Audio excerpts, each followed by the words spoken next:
बिस्मिल्लाहिर्रहमानिर्रहीम और अस्सलाम वालेकुम। 20 फरवरी और पाकिस्तान में जुमेरात की सुबह। आज अभी तक की अहम खबरें और मेरा तज्जिया। सबसे पहली खबर आपके सामने बरतानिया लंदन से रखते हैं, जहां पर इस वक्त पाकिस्तान के army chief general Syed Asim Munir तमगा इम्तियाज मिलिट्री एक फौजी दौरे पर हैं। जी हां, इस दौरे से जुड़ी बहुत ही अहम खबरें आपके सामने रखेंगे और इसके साथ साथ एक तकाबली जायज़ा भी आपके सामने रखेंगे कि क्या हिंदुस्तान के आर्मी चीफ भी ऐसे दौरे करते हैं, और अगर नहीं करते तो क्या हिंदुस्तान फौजी या दिफाई एतबार से हमसे पीछे रह गया है। पीछे रह गया है तो कितना पीछे रह गया है, और अगर नहीं रहा तो फिर हमारे आर्मी चीफ हमेशा हमें Washington, London, Riyadh, Saudi Arabia, इन तमाम जगहों पर क्यों पाए जाते हैं और क्यों नज़र आते हैं। क्यों जो हिंदुस्तानी आर्मी चीफ हैं वो ऐसे दौरे नहीं करते। हमारे आर्मी चीफ पिछले 60-65 सालों से लगातार ऐसे दौरे क्यों करते आ रहे हैं, इस पर तफसीली बात करेंगे। लेकिन पहले इसकी कुछ ऑपरेशनल चीज़ें डिस्कस कर लें। Army chief general Syed Asim Munir तमगा इम्तियाज़ मिलिट्री इस वक्त बरतानिया के दौरे पर हैं, और उनके इस दौरे में से जब उनकी तस्वीर सोशल मीडिया को हिट की, वो एक गार्ड ऑफ ऑनर ले रहे हैं, फौजी गार्ड ऑफ ऑनर, क्योंकि ये उनकी एक तरतीब है। वो बाद में बताता हूँ कि वो क्या तरतीब है और ऐसी तस्वीर क्यों जारी की जा रही हैं, वो सब कुछ बाद में बताता हूँ। लेकिन सबसे पहले ज़ल्मे खलीलज़ाद साहब का, जो कि अमेरिका की एक बहुत ही नुमायाँ शख्सियत है, पाकिस्तान में अमेरिका के सफ़ीर रहे हैं और अमेरिका के खसूसी एलची या रिप्रेजेंटेटिव फॉर अफ़गानिस्तान रहे हैं। वो एक अफ़गान नजाद हैं, लेकिन अमेरिका के अंदर बहुत ही मोतबर शख्सियत है। पाकिस्तान, अफ़गानिस्तान और सारे ख़त्ते को जितना ज़ल्मे खलीलज़ाद इस वक्त की ट्रंप एडमिनिस्ट्रेशन के क्लोज तरीन जो उनके करीबी लोग हैं उनमें से ज़ल्मे खलीलज़ाद जितना जानते हैं, शायद ही कोई और जानता हो। ज़ल्मे खलीलज़ाद ने इन तस्वीर के ऊपर कहा कि जो इस्लामाबाद के बुच्चर हैं, मीन कसाई, इस्लामाबाद में जो 26 नवंबर को कत्लो गारत हुई, उसका हवाला देकर उन्होंने कसाई का लफ्ज़ इस्तेमाल किया। उन्होंने कहा बुच्चर ऑफ इस्लामाबाद को बरतानिया की हुकूमत ने ये क्यों बुलाया है। बेसिकली उन्होंने प्रोटेस्ट किया और हैरानगी का इजहार किया कि जनरल आसिम मुनीर साहब को वहाँ पर जो प्रोटोकॉल मिल रहा है या वहाँ पर जो गार्ड ऑफ ऑनर मिल रहा है और जो तस्वीर जारी हो रही हैं, दूसरे लफ्ज़ों में जो इंडोर्समेंट हो रही है, अब जब हमने इसकी तहकीक की तो ये पता चला कि ये कोई बहुत ज़्यादा दफाई नोयत का काम नहीं है। ये खालिस्तान एक PR स्टंट है, और बरतानिया ने जिसको इंडोर्समेंट देनी होती है उसको बुला लिया जाता है, और इस तरह का फिर गार्ड ऑफ ऑनर और ऐसी तस्वीर दी जाती हैं कि उसको थपकी भी दी जाए और अपने पहलू में खड़ा करके बताया जाए दुनिया को कि इसके पीछे हम खड़े हैं। आपको पता है कि जो ब्रिटिश राज था वो तो चला गया, लेकिन पाकिस्तान और हिंदुस्तान और अब बांग्लादेश भी, उसमें से 3 मुल्क इस हिस्से में से निकले। जो फ़ौज थी यहाँ के यहाँ पर, वो भले अब इंडिया की फ़ौज हो या पाकिस्तान की फ़ौज हो या बांग्लादेश की हो, उसके आज भी आप किसी भी मिलिट्री मेस में जाएंगे तो जो वहाँ पर कल्चर है, जो पुराने नाम हैं, वो सब ब्रिटिश मिलिट्री के हैं। आज भी जो ऑर्गेनाइजेशनल कल्चर है वो ब्रिटिश मिलिट्री का है, और वही रस्म व रवाज, वही सोच, वही तरीका जो है वो चलता आ रहा है। इसीलिए तो जो भी आर्मी चीफ आता है, आपने देखा होगा, वो पाकिस्तानियों को महकूम समझता है ज़्यादातर आर्मी चीफ, और ख़ुद को हाकम समझता है। इसीलिए तो अपने आप को वाइसराय समझते हैं और बिला शिरकत गैर अपना इक़्तिदार कायम करते हैं, और उसके लिए आइन, कानून, हर चीज़ की धज्जियाँ उड़ा देते हैं। ऐसे ही सोचते हैं कि जैसे नीचे जो राया है वो स्लेव है और वो बादशाह हैं और अन्नदाता हैं, जो उनका दिल करेगा वो करेंगे। बहरहाल वो इस वक्त बरतानिया में है, और उनकी ये जो तस्वीर जिन पर ज़ल्मे खलीलज़ाद साहब ने रिएक्शन दिया, और भी सोशल मीडिया के ऊपर लोग बहुत रिएक्शन दे रहे हैं, लेकिन इसकी एक और जहत भी है और पहलू भी है। मैं आपको एग्जांपल देता हूं कि जब भी किसी सियासी आदमी ने अपने किसी भी सियासी छोटे को इंडोर्समेंट देनी हो, या उसका कद बड़ा करना हो, या उसे ताकतवर करना हो, तो हमेशा उसे अपने पहलू में खड़ा करके या प्रेस कॉन्फ्रेंस की जाती है, या थपकी दी जाती है, या तस्वीर जारी की जाती है। मसलन पाकिस्तान को तो छोड़ दीजिए, आप अभी अमेरिका में होने वाले वाक़यात को देख लीजिए। आपको पता है कि हाल ही में कैलिफोर्निया के अंदर आग लगी हुई थी। उस सिचुएशन को देखने के लिए सदर ट्रंप जब कैलिफोर्निया पहुंचे तो उन्होंने वहां पर अपने मोतबदे ख़ास रिचर्ड ग्रैनल को बुलाया, उनको अपने साथ बिठाया पहलू में, और प्रेस कॉन्फ्रेंस कंडक्ट की। हालांकि रिचर्ड ग्रैनल के बगैर भी वो प्रेस कॉन्फ्रेंस हो सकती थी, लेकिन जो अमेरिका के सदर ट्रंप हैं वो इस प्रेस कॉन्फ्रेंस के बहाने जो रिचर्ड ग्रैनल हैं उनका वजन लोगों को बताना चाहते थे, उनकी अपने साथ कुर्बत बताना चाहते थे और उनकी इंडोर्समेंट करना चाहते थे। अब पाकिस्तान के अंदर भी बदकिस्मती से जो कुछ हो रहा है उसमें जो बड़े बहादुर साहब हैं या साहब बहादुर हैं मीन बरतानिया, उनका बहुत अमल दखल है। अब आजकल जो आर्मी चीफ हैं उनके ऊपर क्योंकि बहुत तनकीद हो रही है और 26 नवंबर के बाद उनकी जो पकड़ है वो भी थोड़ी सी मुतासर हुई है। पूरी दुनिया के अंदर जो उनका इमेज है इस्लामाबाद मैसेकर के बाद वो भी ख़राब हुआ है।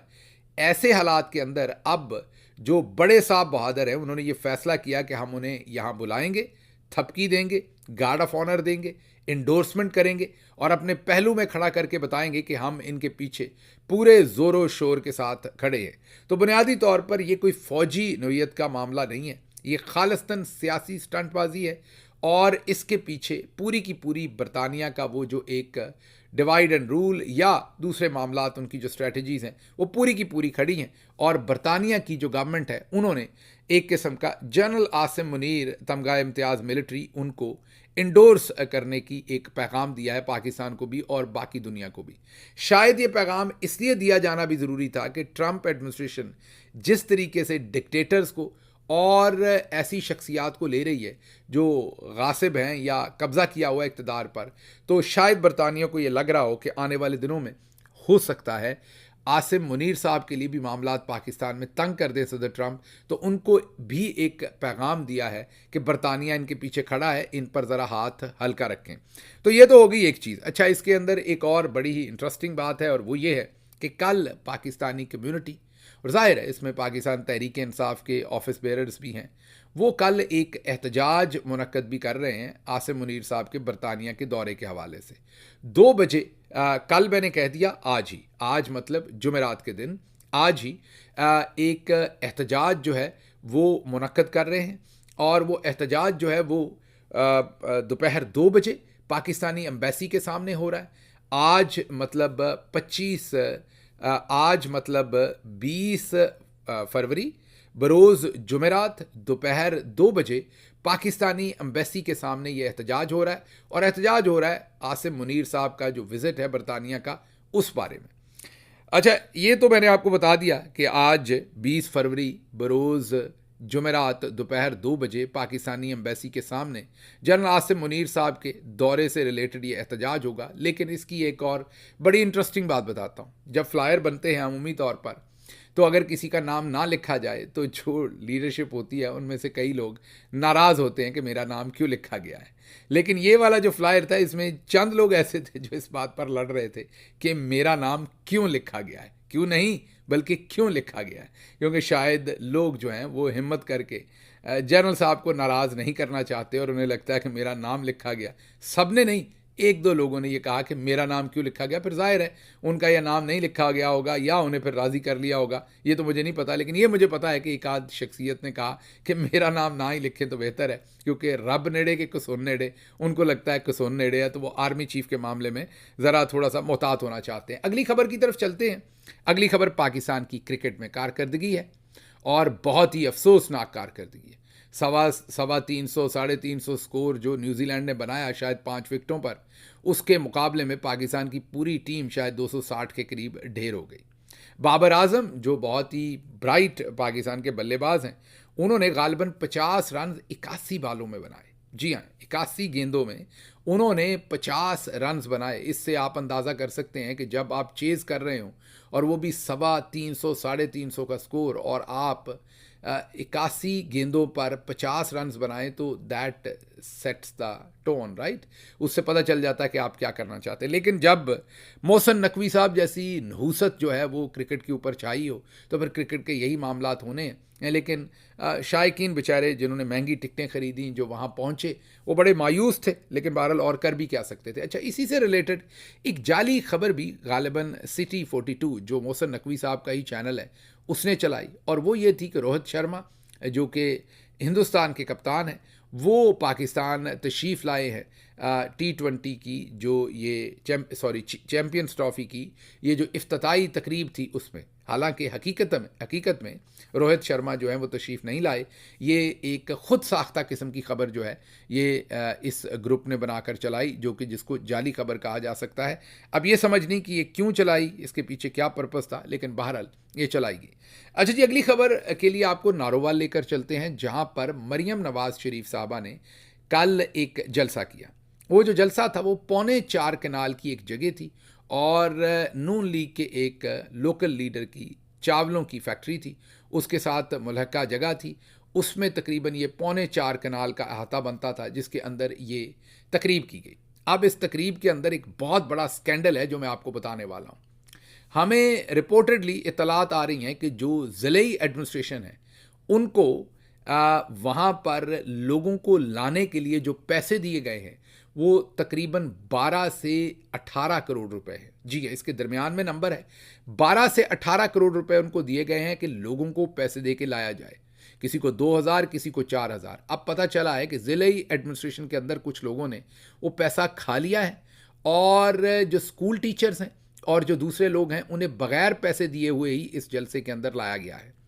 20 से 25 हज़ार के करीब मुलाजमीन इस जलसे में कहा गया था और मेरा ख्याल है 5 से 7 हज़ार आखिर पर आए।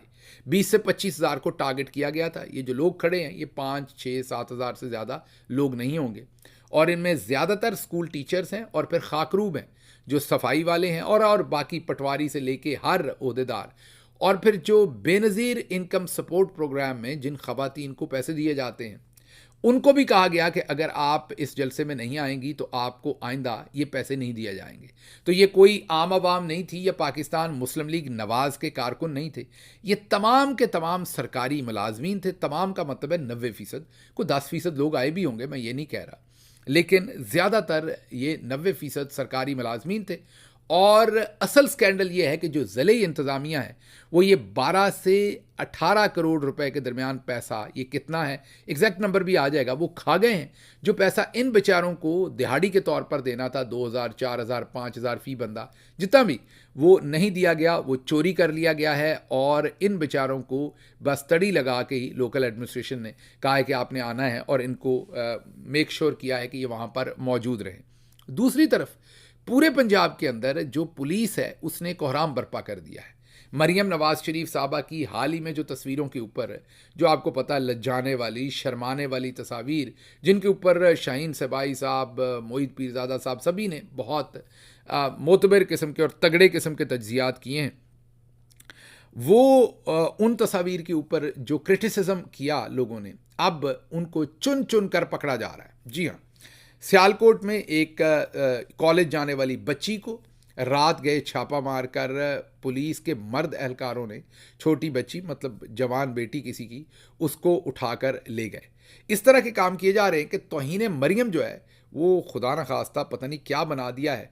और चौधरी साहब को भी खुद इतना गुस्सा आया कि उन्होंने खुद भी स्टेटमेंट दी मरियम साहबा की तौहीन होने के बाद। और ओवरऑल भी जो हुकूमत का माहौल है उसमें आप किसी की भी तौहीन कर सकते हैं, लेकिन मरियम नवाज़ शरीफ के ख़िलाफ़ आप बात करेंगे तो रात को ही उठा लिए जाएंगे। अगली खबर की तरफ चलते हैं। अगली खबर बहुत ही इंटरेस्टिंग है। ये गालिबन रोज़नामा पाकिस्तान ने ये खबर जारी की है अगर मैं गलत नहीं हूँ तो, और ख़बर है कि नौजवानों का फ़ौज पर एतमाद बढ़ने लगा। अब खबर तो बहुत मुस्बत है, लेकिन इस खबर को ज़रा थोड़ा सा फ्लिप करके देखें। मैंने यही कहा ना, एक तो पढ़े लिखे नहीं हैं और ऊपर से कोशिश नहीं करते। ये तो नून लीग की बारे में हम कहते थे, लेकिन अब पता नहीं ये फ़ौज की जो खबरें लगवाते हैं उनका भी यही हाल शायद हो गया है। अब ये जो खबर है कि नौजवानों का फ़ौज पर एतमाद बढ़ने लगा, इसका मतलब है पहले एतमाद कम था। आप ये मान रहे हैं कि एतमाद कम हो गया था, एतमाद घटने लग गया था, इसलिए अब दोबारा बढ़ने लग गया है। तो क्या एतमाद पहले कम हो गया था? और दूसरा ये कि जब हम नंबर्स देखते हैं, अभी हाल ही में जो इंडक्शंस होती हैं, जो रिक्रूटमेंट होती है, उसमें जो हमें बहुत मोतबर फ़ौजी रिटायर्ड अफसरान हैं वो बता रहे हैं कि लगातार नंबर्स कम आ रहे हैं। जी हाँ, कमीशन ऑफिसर्स के लिए जो लोग अप्लाई कर रहे हैं वो लगातार कम नंबर्स अप्लाई कर रहे हैं और बड़ी मुश्किल से जो क्लासेस हैं या जो एक आपका ये कह लें कि एक सेक्शन बनता है या बैच बनता है या एक ग्रुप बनता है, वो बड़ी मुश्किल से बन रहा है। और जो एक कोर्स के जो जितने भी उसके अंदर स्टूडेंट्स होते हैं या कमीशन अफसरान होते हैं उनका नंबर बहुत कम हो रहा है। तो ये खबर इटसेल्फ के एतमाद बढ़ने लगा। ये जिसने भी छपवाई है उसे 21 तोपों की सलामी है। वो कितना समझदार आदमी होगा, अपनी तरफ से अच्छी खबर लगवा रहा है लेकिन असल में बुरी खबर लगवा रहा है। ऐसे लग रहा है कि जैसे पहले एतमाद कम हो गया था और अब एतमाद जो है वो बढ़ने लगा है। अच्छा जी, अगली खबर जो है वो बिलावल जरदारी साहब से रिलेटेड है और बिलावल जरदारी साहब ने एक बड़ा ही तत्ता बयान दिया है। वो तत्ता बयान देखकर मेरा हासा निकल गया है। बयान उन्होंने क्या दिया है? उन्होंने बयान ये दिया है कि अगर अमेरिका और चाइना चाहे तो हम सालसी करवाने को तैयार हैं। माशाल्लाह माशाल्लाह माशाल्लाह। ये पाकिस्तान के फॉरेन मिनिस्टर भी रह चुके हैं। ये फॉरेन मिनिस्टर क्यों बने थे? हालांकि बेचारे फॉरेन मिनिस्टर तो शहबाज शरीफ के बने थे, लेकिन क्यों बने थे? क्योंकि किसी ने बताया है कि बंदा पहले फॉरेन मिनिस्टर बन जाए तो फिर वज़ीर आज़म बन जाता है, क्योंकि आपके नाना इसी तरीके से बने थे। तो उन्होंने पहले फॉरेन मिनिस्टर का एक टिक बॉक्स किया है अपने नाना की तरह। वो भी अपने नाना की तरह लीडर बनना चाहते हैं, लेकिन अब फ़र्क बहुत है, ज़मीन आसमान का फ़र्क है। लेकिन भारत अब ये अमेरिका और चाइना को सालसी प्रोवाइड कर रहे हैं। अब ज़रा दूसरी तरफ हकीकत देख लीजिए। हकीकत यह है कि इस वक्त पूरी दुनिया में स्पेशली गल्फ से धड़ाधड़ पाकिस्तानियों को जो है वो डिपोर्ट किया जा रहा है। दूसरी तरफ यह कि कोई शख्स हमें पैसे देकर राज़ी नहीं है। तीसरी तरफ मामलात ये हैं कि इस वक्त चैम्पियंस ट्रॉफी जो कि पाकिस्तान का हक था, पाकिस्तान में होनी थी, हिंदुस्तान ने इनकार कर दिया पाकिस्तान में खेलने से। ये उसे राज़ी नहीं कर सके। फिर इन्होंने वेन्यू जो है वो यूएई रखा, लेकिन यूएई से ये बात ना कर पाए कि आपने हमारे लोगों को वीज़े भी देने हैं। अब मैचेस जो हैं वो पाकिस्तान और हिंदुस्तान के जो हैं वो होंगे यूएई में, और जो पाकिस्तानी शायकीन यूएई के अंदर दुबई के अंदर वो मैचेस देखना चाहते हैं उनको वीज़े नहीं दिए जा रहे, इनकार किया जा रहा है, रिजेक्ट किया जा रहा है। तो दिस सेज अ लॉट। अगर आप गौर करें, दिस सेज एवरीथिंग। हमारी जो असल औकात इन लोगों ने, इन हुक्मरानों ने बना दी है, और जहाँ तक ये हमें ले आए हैं कि हमारे मुल्क का एक टूर्नामेंट है जो हमारे पास होना था, चैम्पियंस ट्रॉफी, वो क्योंकि हिंदुस्तान नहीं माना तो हम वहाँ ले गए। अब हमारे ही शायकीन को, हालांकि दुबई को उससे बहुत ज़्यादा बिजनेस जनरेट होगा, बहुत ज़्यादा प्रॉफिट होगा, बहुत ज़्यादा एक्टिविटी जनरेट होगी, लेकिन उसके बावजूद वो पाकिस्तानियों को वीज़े देने को तैयार नहीं है और चले हैं बिलावल जरदारी जो हैं वो सीधा ही अमेरिका और चाइना की सालसी करने। अच्छा जी, फिर उनसे पूछा गया कि इमरान खान कैद में हैं, तो उन्होंने कहा उन्हें रहने दे कैद में, कोई फ़र्क नहीं पड़ता, वो रेलिवेंट ही नहीं है। फिर उन्होंने कहा मेरे वालिद को और नवाज शरीफ को भी इमरान खान की हुकूमत में कैद में डाला गया था। एक तो ये पढ़े लिखे नहीं, ऊपर से झूठ भी बोलते हैं। ये सरासर झूठ है। नवाज शरीफ को इमरान खान की हुकूमत में जेल में नहीं डाला गया था। नवाज शरीफ को शाहिद खकान अब्बासी की हुकूमत में जेल में डाला गया था, और आपके वालिद को भी आप ही लोगों की हुकूमतों में जेल में डाला गया था। इमरान खान ने जेल में नहीं डाला था। इवन इमरान खान ने तो आपको बिलावल जरदारी साहब कभी 1 घंटे के लिए हुकूमत अपना जेल में नहीं डाला। अच्छा जी, आगे चलते हैं। अगली खबर जो है वो एक हाजन का कारनामा। नाम मैंने नहीं लेना, आपने खुद समझना है। एक हाजन जो कैटेगरी ए के जितने भी पाकिस्तान में जर्नलिस्ट हैं उनमें से सबसे कम तनख्वाह तकरीबन उसी हाजन की रही है। जी हाँ, तो वो जो हाजन साहबा हैं उनकी तनख्वाह सबसे कम रही है। बड़े जो मोतबर जर्नलिस्ट हैं उन सब में सबसे कम तनख्वाह उनकी रही है। लेकिन वो जो हाजन साहबा हैं उन्होंने इस्लामाबाद के एक बहुत ही पॉश सेक्टर गालिबन F8 उसमें 2 कनाल का घर खरीदा। जी हाँ, 2 कनाल का उन्होंने घर खरीदा, और कहने वाले कहते हैं कि उसके पीछे कोई रानी महारानी है, क्योंकि उस तनख्वाह के साथ 2 कनाल तो छोड़ के 2 मरले का घर भी नहीं खरीदा जा सकता। अगर आप उनकी 20 साल की भी तनख्वाह इकट्ठी कर लें, मैं 10 साल की 5 साल की नहीं कह रहा, 20 साल की भी इकट्ठी कर लें तो वो घर नहीं खरीदा जा सकता, क्योंकि 2 कनाल का घर वहाँ पर तकरीबन 50 करोड़ से 1 अरब के दरमियान में, और ये 50 करोड़ से बहुत ऊपर और 1 अरब से ज़रा नीचे ये घर ख़रीदा जा सकता। शायद अगर वो कोने वाला घर हो, मुझे नहीं पता एग्जैक्टली कोने वाला है कि कौन सा है, लेकिन अगर कोने वाला हो तो शायद और भी महंगा होगा। अब आप खुद सोचिए कि जब लोगों को इतने बड़े बड़े फ़ायदे दिए गए हों तो फिर वो अपना दीन ईमान जो है वो कैसे नहीं बेचते। बहरहाल खबरें और भी थीं, लेकिन मुझे यहाँ से इजाज़त दीजिए। अल्लाह आपका हामी नासिर हो। पाकिस्तान जिंदाबाद।